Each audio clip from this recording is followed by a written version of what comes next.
Қайырлы күн, 8-ші сынып оқушылары. Бақылау жұмысының сілтемесі бойынша міне сіздерде мындай форма ашылады. Мында тапсырмалар берілген. Бақылау жұмысының аты жөнімізді толық жазамыз міндетті түрде.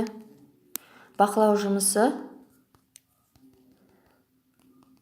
4 тапсырмадан жалпы 11 балдан тұрады.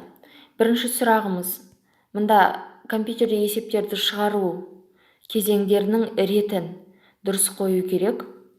Бірінші, мына жерде 5 кезеңді оқып аласыздар. Алғашқы бірінші орындалатын қайсы болса, соны 1-ге белгілейсіздер. Мысалы, мынау екінші орындалатын болса 2-ге, 3-ге, 4-ге осылай сәйкесінше оқып шығып белгілейсіздер. Келесі сұрағымыз, алгоритм бойынша цикл денесі неше рет орындалады? Бұл сияқты сұрақты біз қарастырдық. Алгоритмге қарап, циклдің денесі неше рет санайсыздар. Мына жердегі циклдің денесі неше рет орындалады? Шартты жоқ дегенге кеткенге дейін.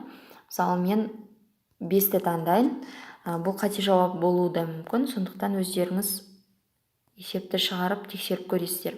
Алгоритмнің блок сызбасына қарап дұрыс құрылған псевдокодты белгілеңіз. Бізде осы 90-да псевдокодқа қарап блок сызбаға қарап псевдокодты жазып үйрендік. Мына жерде псевдокодтар берілген, ал мында блок сызба берілген. Блок сызбаға қарайсыздар, қайсы псевдокод дұрыс келіп тұр, соны белгілейсіздер. Мысалы, мен мынаны белгіледім. Келесі, блок сызба бойынша есептің программалық кодын жазыңыз. Мында алгоритмнің блок сызбасына қарайсыздар.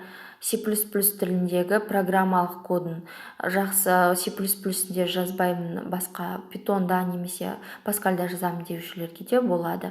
Негізінен біз C++-де жазып үйрендік. Алдыңғы сабақта осындай тапсырмада болған, сондықтан бұл өте оңай болады деп ойлаймын. Дәптерлеріңізге немесе параққа орындап жазып программалық кодты. Оны мында добавить файл деп суретке түсіріп, өздеріңіздің соткаларыңыздан осында кірістіресіздер. Кейін отправить кнопкасын басасыздар.